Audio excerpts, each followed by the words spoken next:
Olá, irmãos, aqui é Ronaldo Costa para o canal Vida no Espírito Santo. Nosso assunto de hoje é o dom das línguas na vida dos santos. Incendei a minha alma, incendei a minha alma, incendei a minha alma. Irmão, nós temos aí 3 vídeos já disponíveis envolto desse assunto do dom das línguas, né? Convido você a dar uma olhada aí, vou deixar uma playlist para você, para que você possa acompanhar. E esses são nossos primeiros passos a respeito dos carismas do Espírito Santo, né? Convido você a dar uma acompanhada no nosso canal. E se esses assuntos lhe interessam, inscreva-se no nosso canal, meu irmão. Faça aí, né, a sua inscrição, liga, aperte esse botão vermelho e acompanhe todos os vídeos que nós estamos aqui disponíveis já no nosso canal, tá? A nossa vida no Espírito Santo é a vida que nós vamos viver no céu. O Espírito Santo nos prepara para viver como cidadãos dos céus. E é importante que nós tomamos conhecimento disso, e se isso nos agradar e nos edificar em Cristo Jesus, por que não compartilhar esse conhecimento com as pessoas da caminhada, com as pessoas da nossa família? É isso que eu convido e conto com a sua ajuda nisso. Vamos começar com Santa Teresa d'Ávila, né? Mas antes nós queremos pegar um versículo lá de 1 Coríntios 14, versículo 15, que diz assim: orarei com o Espírito, mas orarei com o entendimento. Cantarei no Espírito, mas cantarei no entendimento. Olha só o que Santa Teresa d'Ávila vem dizer lá no Livro da Vida, capítulo 13, página 96 e 97. Olha só, a respeito desses versículos, né? Orarei com o meu espírito, mas orarei com o meu entendimento. Ela vem dizer assim: a oração em que não se usa o intelecto e exortam aqueles que raciocinam muito no momento da oração. Aos que raciocinam, digo que não gastem nisso todo o tempo, embora seja muito meritório. Em vez disso, tornam a dizer: imaginem estar diante de Cristo e, dando folga ao intelecto, fiquem falando e alegrando-se no Senhor, sem se cansar em compor raciocínios. Olha só o que ela está dizendo, né? Ficar pensando naquilo que eu vou dizer. Será que é melhor orar ao Senhor? É melhor orar isso ou melhor orar aquilo, né? A oração em línguas, eu convido você a dar uma olhada no vídeo Dom de Línguas, porque lá nós vamos refletir assim: não é a nossa inteligência que no dom de línguas entra em ação, mas é o nosso aparelho vocal, é o som que sai da nossa boca, é a nossa língua. A nossa inteligência não entende o que está sendo orado no dom das línguas, mas é Deus que entende. Nós falamos isso nesse vídeo. Dá uma olhada para você conferir isso. E lá nós vamos falar que é o conteúdo da oração. Enquanto o nosso intelecto fica formulando o que vai orar, o que é melhor orar, o Espírito Santo não formula. Ele sabe, ele sonda o nosso coração. Ele sabe o que requer o nosso coração. Por isso nós não oramos com entendimento quando estamos orando em línguas. Nós permitimos que o Espírito Santo ore em nós. Ele que conhece as nossas necessidades mais autênticas, não é? Até o livro Carismas reforça assim, lá na página 77. Apesar da inteligência não assimilar nada, não compreendemos o que falamos, mas nós sentimos que algo toca profundamente. Sentimos que o nosso coração e o nosso espírito estão em ação. Vai pegando essa frase, comparando com o versículo que eu lhe disse no início desse vídeo e com as palavras de Santa Teresa. E o que eu convido a você pensar: será que Santa Teresa d'Ávila estava falando a respeito da oração em línguas? Deixa nos comentários o que você acha. Santa Teresa de Jesus, aquela que escreveu, né, o Castelo Interior ou Moradas, né?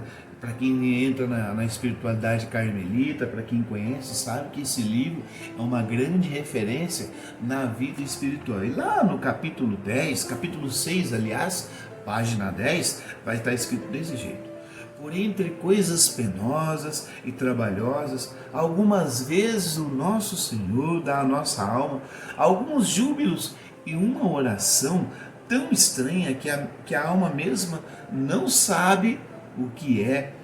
Se receberdes essa graça, meus irmãos, louvai muito a Deus e sabei em que consiste. Dois pontos. Trata-se, ao meu parecer, de uma união grande das faculdades e também dos sentidos.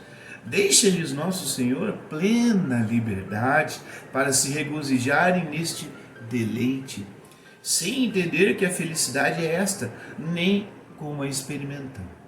Parece incompreensível o que digo, mas é certo que é assim que acontece. É uma felicidade tão excessiva da alma que não quisera saboreá-la sozinho. Na sua opinião, meu irmão, será que Santa Teresa de Jesus está falando da oração em línguas? Não sei se você tem dúvida, mas eu não tenho dúvida alguma. E São Francisco de Assis, hein, gente? Tem um livro chamado Escritos Completos de São Francisco. Ele é do ano de 1949, né? Não é um livro recente, não. Veja bem, lá no capítulo 31, na página 156, está escrito desse jeito. Muitas vezes, quando Francisco orava, fazia um ruído semelhante a um arrulho. O que é arrulho, Ronaldo? É um canto, é uma toada, aquele canto que a gente faz para fazer as crianças dormirem, né? Canto é um arrulho de uma pomba repetindo.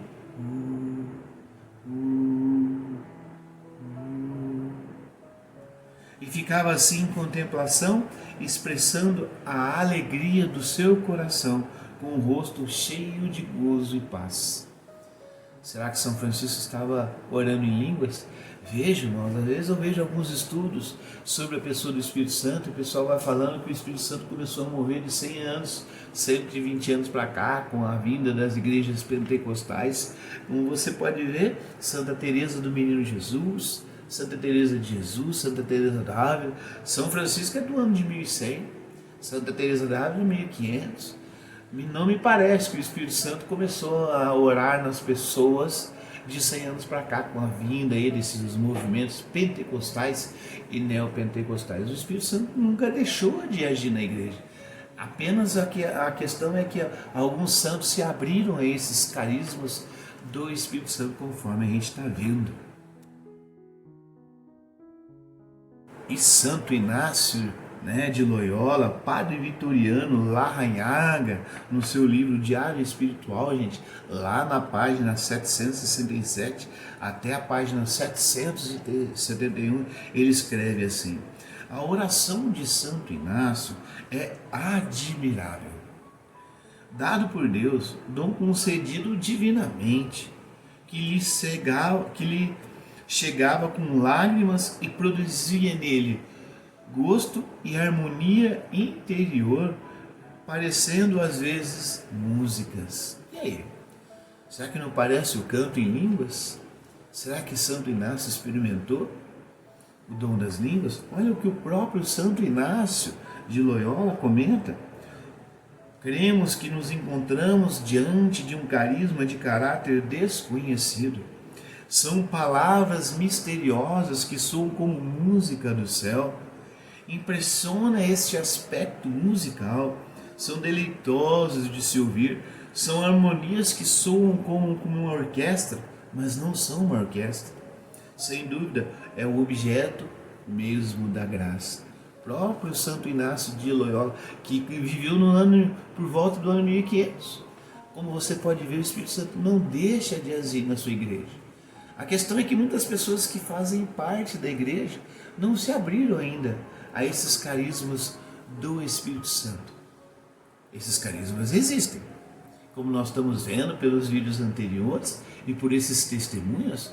Basta se abrir para você perceber que deleite, que experiência maravilhosa é participar, se abrir no coração desse dom das línguas que o Espírito Santo quer derramar em nossa vida, Pode ser de caráter desconhecido para Santo Inácio de Loyola naquele momento, mas eu não sei para você e para mim, mas a gente já está percebendo, ele está falando do dom das línguas. Você já ouviu falar de São Domingo de Guzmán?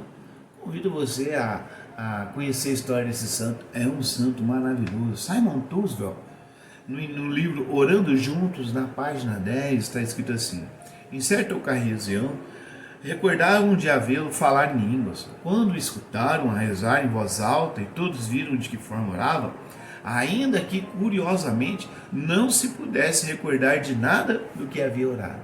Ou seja, eles não entendiam. São Domingos Guzmão rezava em línguas, mas ele rezava para Deus. As pessoas olhavam aquilo e falavam que coisa linda, mas ninguém entendia nada. Esse é o dom das línguas. Nós, seres humanos, não entendemos, a não ser que o próprio Espírito Santo derrame em nós o carisma da interpretação das línguas, que nós vamos falar no próximo vídeo.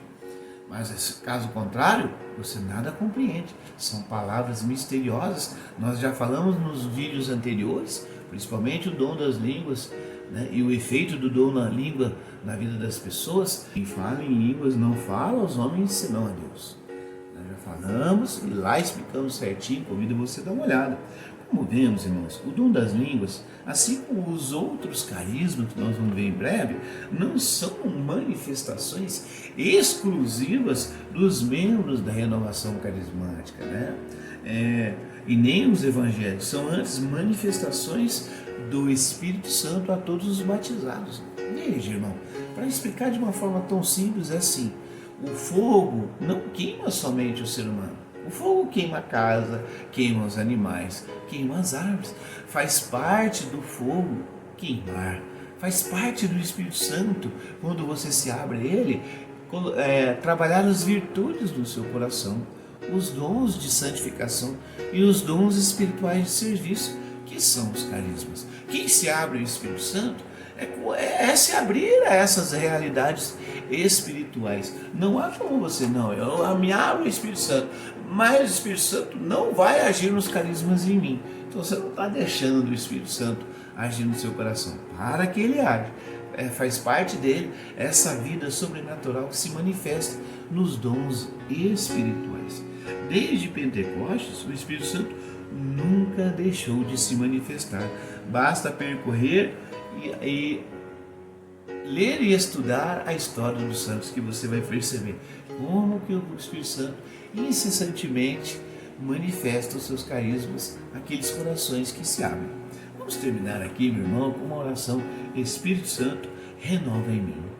Espírito Santo, renova em mim a chama do teu amor, enche-me de fé, liberta-me das minhas inseguranças, transforma-me em nova criatura, santifica todo o meu ser, renova minha mente, ouvidos, olhos, lábios, emoções e atos. Conceda-me teus dons para que eu possa servir o reino de Deus, amando a todos. Derrama o dom do louvor, para que em tudo e por tudo eu glorifique o Senhor nosso Deus. Amém. Em nome do Pai, do Filho e do Espírito Santo. Amém. Até a próxima, irmãos.